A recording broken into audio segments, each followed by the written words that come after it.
صلى عليك الله يا فجرا بدا في القبلتين يقر نهجا معلنا صلى عليك الله في أهل السماء وبفضله صلى الهداة بأرضنا صلى عليك الله. ایک صحابی نے عرض کی حضور بیوی کا حق کیا ہے؟ ما حق المرأة علی الزوج، عورت کا حق خامند کے اوپر کیا ہے؟ تو حضور علیہ السلام نے فرمایا کہ جو آپ کھائے وہ اس کو کھلائے. یعنی یہ نہیں ہے کہ میاں اور بیوی کے کھانے میں اور ان کی غذا میں فرق ہو، جس طرح کا کھانا خود کھائے اس طرح کا اپنی بیوی کو کھلائے. اور دوسرا فرمایا کہ جس طرح کا خود لباس پہنے اس طرح کا اپنی بیوی کو لباس پہنائے. تیسرا حق حضور علیہ السلام نے یہ بیان فرمایا کہ تو اس کے چہرے پہ نہ مارے، گھر میں 100 شکل رنجی ہو جاتی ہے. ولا یضرب الوجہ، چہرے پہ نہ مارے. آقا کریم علیہ السلام نے فرمایا لا تضربوا اماء اللہ، اللہ کی لونڈیوں کو مارو نہ. منع فرمایا گیا. بعض مرد اپنی حاکمیت جگانے کے لیے، اپنے تغلب کو ظاہر کرنے کے لیے عورت پر تشدد کرتے ہیں اور سمجھتے ہیں کہ یہ ہم نے بڑی بہادری کی ہے. یہ کوئی اچھا کام نہیں ہے وہ جو اس نے کیا ہے.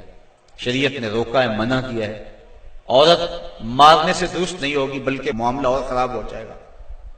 عورت کے بارے میں حضور نے ارشاد فرمایا یہ ٹیڑھی پسلی سے پیدا کی گئی ہے، اگر اس کو بالکل سیدھا کرنا چاہو گے تو یہ ٹوٹ جائے گی، اور اگر تم جو ہے وہ کوشش نہیں کرو گے تو ٹیڑھی کی ٹیڑھی رہے گی. اس لیے اس کی اصلاح کی کوشش بھی کرو، لیکن یہ تصور کہ بالکل درست ہو جائے. عورت کی کچھ چیزیں عورت کا حسن ہے. اللہ تعالیٰ نے قرآن مجید کے اندر ارشاد فرمایا کہ وہ لوگ جو محسن اور غافل عورتوں کے اوپر تہمت لگاتے ہیں، تو محسنات الغافلات اللہ تعالیٰ جل شانہ نے یہ عورت کا حسن شمار کیا ہے. عورت کی خوبی بیان فرمائی ہے غافل ہونا. مرد بڑا زمانے ساز ہو تو یہ اس کا حسن ہے، لیکن عورت بھولی بالی ہو، صرف امور خانہ داری کو جانتی ہو، باہر کے معاملات کو نہ جانتی ہو، یہ عورت کا حسن ہے. تو یہ لازمی نہیں ہے کہ عورت بھی مرد کی طرح تیز ہو. آج جس معاشرے میں ہم جی رہے ہیں، آج عورت کو مردوں کے مقابل کھڑا کر دیا گیا اور وہ گھر کے کام کو بوجھ سمجھتی ہے، اور ہوٹل کے اندر کتنے کتنے لوگوں کو کھانا کھلا رہی ہے. گھر میں کہتے ہیں میرے ساتھ ظلم ہو رہا ہے. ایئر ہوسٹس بھرتی ہو گئی ہے تو 400 جو ہے وہ مسافروں کو جو ہے وہ پانی پیش کر رہی ہے، اور کتنے لوگوں کی بھوکی نظروں کا شکار ہو رہی ہے. ہر کوئی اپنی خواہش کے مطابق اس سے بات کر رہا ہے، تو وہ اتنے لوگوں کی خدمت کر رہی ہے. یہ ظلم نہیں ہے؟ اور گھر میں 10 بچوں کا کھانا پکائے اور اپنے خامند کے باپ کا اور اس کی ماں کا کھانا پکائے اور ان کی خدمت کرے تو سارے چیخ اٹھتے ہیں یہ ظلم ہو گیا. ادھر 300 اور 400 لوگوں کی خدمت کر رہی ہے. یہ عجیب سا ماحول ہے. تو عورت کی کچھ چیزیں جو ہیں وہ اس کا حسن ہے، اور وہی اس کی زندگی کا نکھار ہے، اور وہی اس کی خوبی ہے. تو اللہ تعالیٰ نے قرآن مجید کے اندر غافلات کا لفظ عورت کی خوبیوں کو شمار کرتے ہوئے بیان فرمایا. تو یہ چونکہ پسلی ٹیڑھی رہے تو پسلی کے ٹیڑھا ہونے میں بھی ایک حسن ہے. اگر سیدھی ہو جائے تو حسن زائل ہو جائے گا. اس لیے فرمایا کہ یہ ٹیڑھی پسلی سے پیدا کی گئی ہے تو یہ بالکل سیدھی بھی نہیں ہو سکتی ہے. اس کی ناقص العقل ہے، اس کے اندر کچھ کمی ہے. اور ایک موقع پہ حضور نے ارشاد فرمایا اگر اس کی کچھ عادتیں تمہیں ناپسند ہیں تو کچھ ایسی عادتیں بھی تو ہوں گی جو تمہیں پسند ہوں گی. یعنی ساری عادتیں دیکھو نا، مجموعی طور پہ دیکھنا ہے. وہ تمہاری کتنی خدمت کرتی ہے، ماں باپ کو چھوڑ کے آئی ہے، بہن بھائیوں کو چھوڑ کے آئی ہے، تم سے پہلے اٹھتی ہے، تمہارے بعد سوتی ہے. اور کبھی کبھار ایسا ہوتا ہے کہ میاں بیوی اکٹھے کہیں گئے ہوتے ہیں تو راستے کے اندر دونوں آ رہے ہیں، بچہ بیوی نے اٹھایا ہوا ہے جبکہ طاقتور مرد ہے، اور پھر جب واپس گھر پہنچتے ہیں تو خاوند کہتا ہے کہ جلدی جلدی پانی بناؤ، اور وہ کبھی برف توڑ رہی ہے، کبھی چینی ملا کے پانی تیار کر رہی ہے، اور پھر سب سے پہلے خاوند کو دیتی ہے، بچتا ہے تو خود پیتی ہے. کمزور بھی بیوی ہے، دونوں ایک طرح کی دھوپ میں چل کے آئے ہیں، بچہ بھی بیوی نے اٹھایا ہوا تھا، اور آ کے خاوند بیوی کو کہتا ہے کہ یہ کام تو کر، لیکن پھر بھی اس کی زبان پہ شکوہ نہیں آتا. اس کو کہتا تم پانی تیار کرو، پانی پیتا کہتا اب کھانا پکاؤ. اس گرمی میں پھر بیوی باورچی خانے میں چلی جاتی ہے، کھانا پکا کے آدھے گھنٹے کے بعد پھر مرد کے سامنے رکھتی ہے، وہ کھاتا ہے، کھا کے پھر کہتا ہے ٹانگیں دباؤ. عورت شکوانی کرتی ہے کہ عجیب بات ہے تیرے ساتھ میں بھی اسی طرح تھکی ہوں، میں نے بچہ بھی اٹھایا ہوا تھا، میں نے پھر پانی تیار کیا، اب کھانا سخت گرمی میں بنایا. یہ اس کی اچھی عادت ہے. تو فرمایا اگر تم اس کی کچھ عادتوں کو دیکھ کر پریشان ہوتے ہو تو کچھ اس کی عادتیں ایسی بھی تو ہوں گی جو تمہیں پسند ہوں گی. تو اگر یہ تم سوچ لیا کرو تو میاں بیوی کے اندر محبت کا رشتہ مستحکم ہوگا، کمزور نہیں ہوگا. بلکہ ایک انگریز نے لکھا، وہ کہتا ہے کہ کوئی شے بھی جو ہے اس کے کوئی نہ کوئی فائدے ضرور ہوتے ہیں. وہ مثال دیتا ہے، وہ کہتا ہے جو گھڑی بند پڑی ہے نا ایک دن میں 2 مرتبہ وہ بھی سچ بولتی ہے. مثال کے طور پہ گھڑی بند ہوگی 12 بجے، تو جب دن کے 12 بجے ہیں اس وقت گھڑی سچ بول رہی ہوتی ہے. رات کو جب 12 بجتے ہیں تو گھڑی سچ بول رہی ہوتی ہے. کہتا جو خراب گھڑی ہے وہ بھی دن میں 2 مرتبہ سچ بولتی ہے.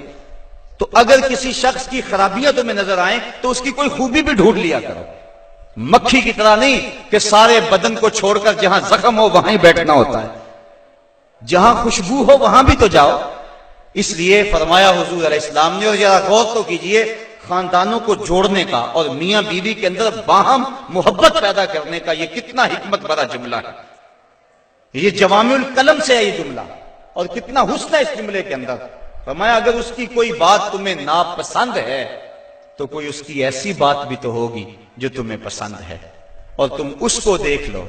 بلکہ صوفیہ فرماتے ہیں اگر خوبی دیکھنے کا شوق ہو تو کسی اور میں دیکھو، اور برائی دیکھنے کا شوق آئے تو اپنے اندر دیکھو. اگر انسان اپنی زندگی کے اندر یہ رویہ بنا لے تو زندگی میں حسن آ جاتا ہے. لیکن ہمارا جو عمومی رویہ ہے، ہم برائیاں اوروں میں دیکھتے ہیں اور خوبیاں ساری اپنے اندر دیکھتے ہیں. وہ کیا کسی نے کہا تھا کہ کسی کی طرف انگلی اٹھانے والا ذرا غور تو کرے کہ باقی انگلیاں اس کی اپنی طرف اٹھ رہی ہیں. تو ذرا تدبر تو کرے، ذرا غور تو کرے. اس لیے فرمایا اگر اس کی کوئی عادت تمہیں ناپسند ہے، ناگوار ہے، تو کوئی اس کی ایسی عادت بھی ہوگی کہ جو تجھے پسند ہوگی. اس عادت کو دیکھ کر کے تم اس کے ساتھ محبت کر سکتے ہو. اور آقا کریم نے یہ بھی فرمایا خیرکم لأہلہ وآنا خیرکم لأہلی، تم میں سے بہتر وہ ہے جو اپنے اہل خانہ کے ساتھ بہتر ہے. اور فرمایا تم میں سے سب سے بہتر میں ہوں جو اپنے اہل خانہ کے ساتھ بہتر ہوں. حضور اپنے اہل خانہ کے ساتھ جو حسن سلوک کیا ہے تاریخ اس پہ گواہ ہے. جب آقا کریم کا وصال ہوا 9 بیویاں اس وقت حضور کے نکاح میں تھیں، اور آقا کریم علیہ السلام کی ایک بیوی کو بھی حضور پہ شکایت نہیں تھی. جبکہ اتنی کثرت سے ازواج ہوں تو اس وقت شکایت کا پیدا ہو جانا لازم ہے.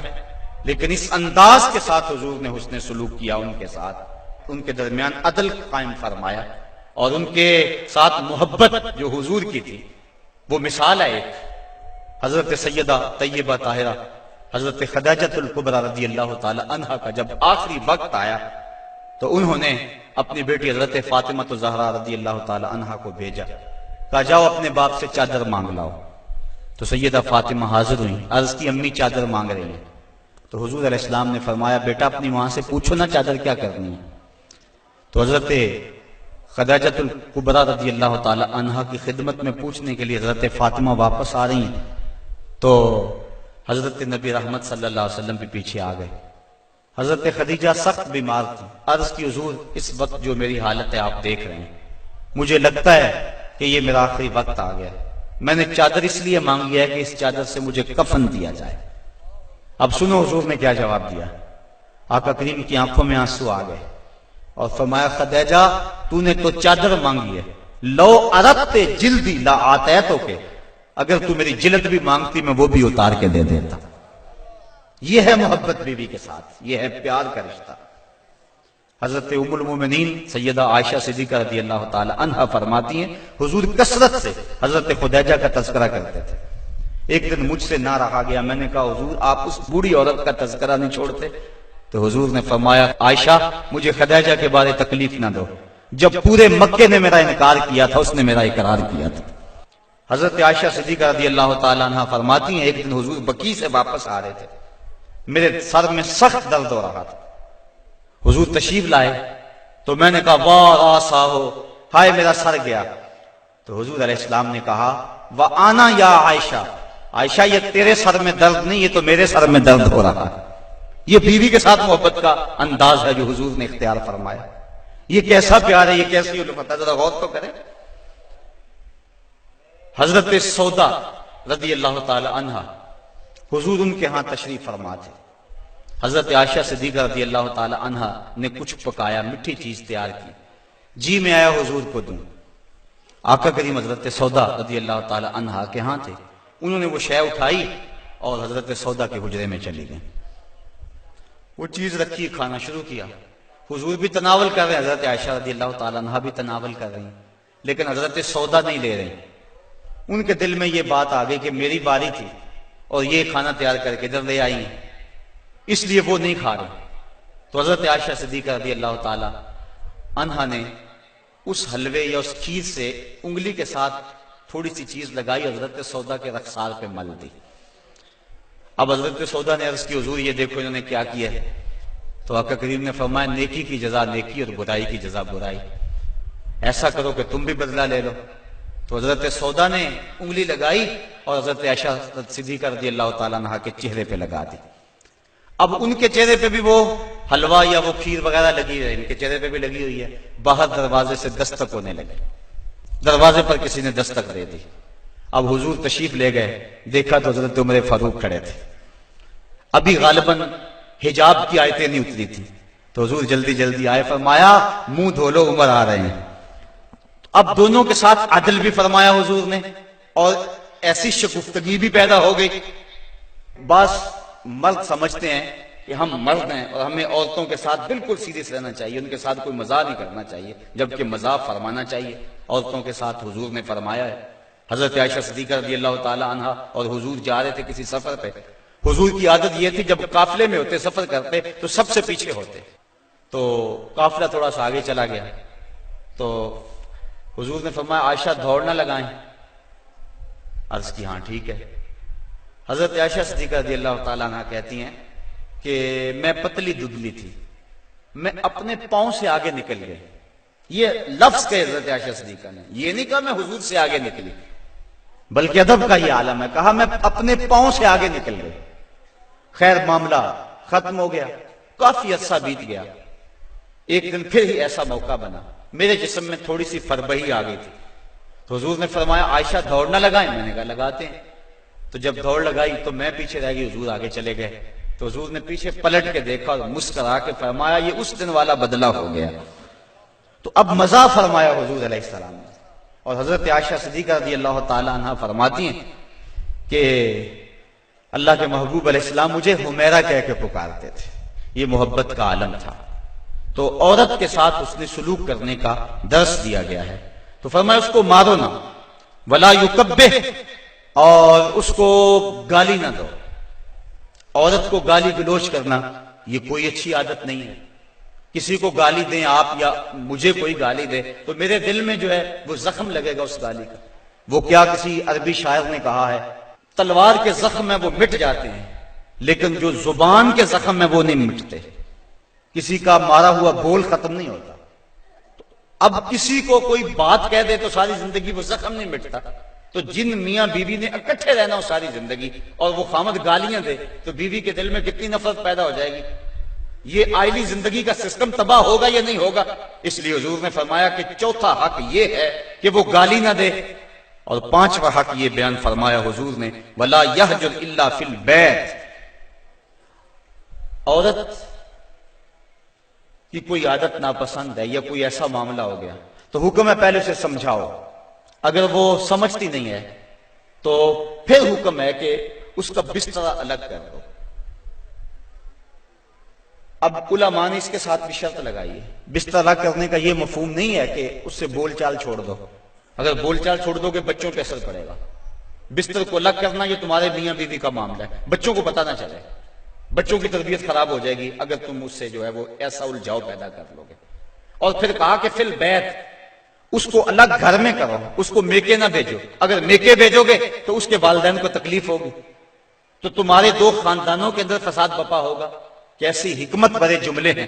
فرمایا ایک تو اس کو جدا کرو، دوسرا گھر کے اندر کرو، کسی تیسرے کو کانوں کان خبر نہ ہو، اور عورت جو ہے وہ تمہاری جدائی برداشت نہیں کر سکے گی، کیونکہ عورت کی فطرت اور ضرورت ہے مرد، وہ مرد کو دیکھ کر تسکین پاتی ہے، اور مرد کا چہرہ اجڑ جائے تو گھر اس کو کھانے کو آتا ہے، گھر میں اسے سکون نہیں ملے گا، ہر طرح کی دولت و آسودگی ہو لیکن خامد کا چہرہ سیدھا نہ ہو تو عورت کو سکون ہی نہیں ملے گا۔ اس لیے فرمایا کہ تم اس سے ناراض ہو جاؤ، بگڑ جاؤ، لیکن گھر کے اندر بستر سے الگ ہو جا، الگ سونا شروع کر دو، لیکن گھر کے اندر، تاکہ بچوں کے حالات پر بھی فرق نہ آئے اور تمہارے خاندانوں کے اندر بھی تفریق نہ پڑے۔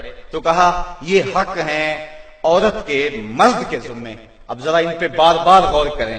فرمایا جو خود کھاتے ہو انہیں کھلاؤ، جو خود پہنتے ہو انہیں پہناؤ، اور چہرے پر نہ مارو، اور فرمایا ان کے بستر الگ کر دو اور ان کو گالی نہ دو۔ یہ حضور علیہ السلام نے عورت کے حق بیان فرمائے۔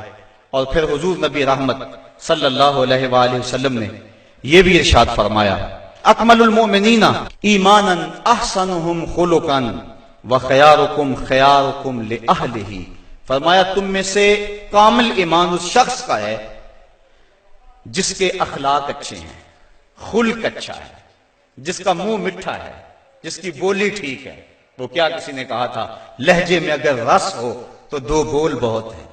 انسان کو رہتی ہے محبت کی زبان یاد، انسان کو محبت کی بولی یاد رہتی ہے۔ تو کہا کہ جس کا خلق اچھا، اور دوسرا فرمایا جو اپنے اہل خانہ کے ساتھ ٹھیک ہے، سارے زمانے سے ٹھیک ہے، گھر والوں سے ٹھیک نہیں ہے، تو پھر کیسے زندگی میں سکون آئے گا، طمانینت آئے گی، کیسے چین آئے گا؟ تو تم میں سے بہتر وہ ہے جو اپنے گھر والوں کے ساتھ بہتر ہے۔ اور ابھی روایت میں نے آپ کے سامنے رکھی جس میں حضور نے فرمایا کہ میں تم میں سے سب سے زیادہ اپنے گھر والوں کے ساتھ حسن سلوک کرنے والا ہوں اور اچھائی کرنے والا ہوں۔ تو یہ حکم دیا گیا کہ وہ اچھے انداز کے ساتھ اپنی بیوی کے ساتھ حسن سلوک کرے، اس کو جو ہے وہ مکروہ نہ جانے اور اس کو برا نہ کہے، اس کو گالی نہ دے۔ دوسری طرف عورت کو کہا الرجال قوامون علی النساء، مرد عورتوں پر قوام ہیں، حاکم ہیں، امیر ہیں۔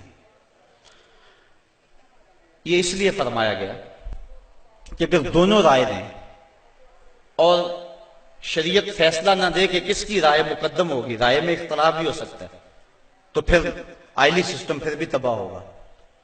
عورت رائے دے، مرد اس کو قبول کرے، اس کی رائے کی پرواہ نہ کرے، یہ مرد کے لیے مناسب نہیں ہے۔ اس طرح عورت گھر کے اندر عضو معطل بن جائے گی، وہ سمجھے گی کہ میری تو اس گھر میں اہمیت ہی کوئی نہیں، میں جو بات کرتی ہوں مجھے کوئی پوچھتا ہی نہیں ہے۔ عورت بندہ اپنی مرضی بھی کرنی ہے، عورت کی رائے لے لے۔ جب کسی کی رائے لیتے ہو آپ کسی معاملے میں تو اس کی عزت افزائی ہوتی ہے۔ تو اس لیے عورت کے ساتھ مشاورت کریں، اس کی بات کو اہمیت دیں، اگر اس کی بات قابل قبول نہیں ہے تو اچھے انداز سے اس کو سمجھائیں۔ لیکن فرض کرو اگر رائے مختلف ہوگی ہیں تو رائے کس کی کو ترجیح ہوگی؟ مرد کی رائے کو ترجیح ہوگی۔ جس طرح کہ میں نے حقوق والدین کو عنوان سے عرض کیا تھا کہ ماں کچھ اور کہتی ہے، باپ کچھ اور کہتا ہے، اب کس کی بات مانیں گے، ماں کی یا باپ کی؟ ماں کا درجہ بہت سارا ہے، لیکن ماں کہتی ہے یہ کرو، باپ کہتا ہے یہ کرو۔ تو علماء نے جزیہ بیان فرمایا کہ خدمت میں ماں مقدم ہے، تعمیل حکم میں باپ مقدم ہے۔ پہلے تو ماں باپ کو چاہیے اولاد کو کسی مشقت میں نہ ڈالیں، کسی مصیبت میں نہ ڈالیں، لیکن اگر ایسا کبھی ہو جائے تو خدمت میں ماں کو ترجیح دیں۔ جب باہر سے آئیں تو پہلے ماں کی ٹانگیں دبائیں، اس کے پاؤں دبائیں، پھر اس کے بعد باپ کے۔ خدمت میں ماں کو ترجیح دیں، لیکن جب حکم کی تعمیل کی بات آئے پھر باپ کو ترجیح دیں، کیونکہ قوام باپ ہے، گھر کا حاکم اور امیر باپ ہے۔ اگر باپ کی بات نہیں مانی جائے گی تو پھر گھر میں فساد برپا ہو جائے گا۔ اسی طرح زوجین میں سے خامد کی بات کو ترجیح اگر دی جائے گی تو یہی معاشرے کا بھی حسن ہے اور خاندان کے اندر بھی اسی میں عزت ہے۔ اگر خامد کچھ اور کہتا ہے، بیوی کچھ اور کہتی ہے، بات بیوی کی مان لی جائے تو گھر میں تو مصیبت بن گئی۔ خامد کو کوسنے دیں گی اس کے بہنیں بھی، اس کے بھائی بھی، اس کی ماں بھی کہے گی، باپ بھی کہے یہ بیوی کے پیچھے لگ گیا۔ لیکن اگر بیوی خامد کے پیچھے لگ جائے تو یہ بیوی کے لیے حسن ہے۔ مرد کا بیوی کی اطاعت کرنا یہ مرد کے لیے حسن نہیں ہے، لیکن بیوی کا مرد کے پیچھے لگ جانا اور اس کی بات کو مان لینا یہ جو ہے وہ حسن ہے بیوی کے لیے، اور یہ اس کی اطاعت کے زمرے میں آتا ہے۔ تو مرد حاکم بنایا گیا ہے، لیکن حاکم کا یہ مطلب بھی مرد نہ سمجھے کہ وہ جب چاہے عورت کو مارنا شروع کر دے، اس کو غلام سمجھے اور اس کی اہمیت ہی نہ سمجھے، بلکہ عورت کو برابر مشاورت میں شریک رکھے۔ جس طرح مرد عورت پہ ناراض ہو جاتا ہے، عورت کو بھی حق ہے کہ وہ مرد پہ ناراض ہو جائے کسی معاملے میں، اور جس طرح عورت مرد کو مناتی ہے، مرد بھی اپنی بیوی کو منا سکتا ہے، راضی کر سکتا ہے، اس میں کوئی حرج نہیں ہے، چونکہ گھر میں شکنجی ہو سکتی ہے۔ بخاری شریف میں روایت موجود ہے، حضور نبی رحمت صلی اللہ علیہ وسلم نے ارشاد فرمایا، عائشہ جب تم ناراض ہوتے ہو مجھے پتہ چل جاتا ہے۔ عرض کی حضور کیسے؟ فرمایا جب تم راضی ہوتی ہو اس وقت کوئی بات ہو تو قسم اٹھاتی تو کہتی ہو رب محمد، مجھے محمد کے رب کی قسم، اور جب تم ناراض ہوتی ہو اور کوئی بات ہو تو قسم اٹھاتی ہو تو کہتی ہو رب ابراہیم، مجھے ابراہیم کے رب کی قسم ہے۔ تو مجھے پتہ چل جاتا ہے کہ اب تم ناراض ہو اور اب تم راضی ہو۔